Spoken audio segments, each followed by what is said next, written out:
ශ්‍රී ලංකාවේ නිස්කලංක ගම්මානයක නුවණක්කාර නමුත් මෝඩ මහදන මුත්තා ඔහුගේ විශ්වාසවන්ත ගෝල පිරිස සමග ජීවත් විය.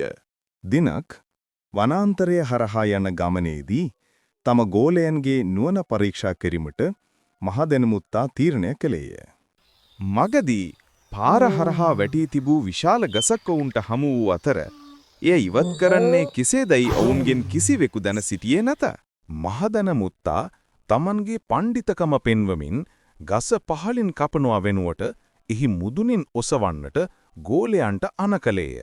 අවසානයේ ඔවුන් ගසේ එක් කෙළවරක් එසවූ විට ගස කන්ද පහලට පෙරලී ගිය අතර ඒ සමගම සියලන්ද ඒ පසුපස පෙරළමින් ඇදගෙන ගියේය.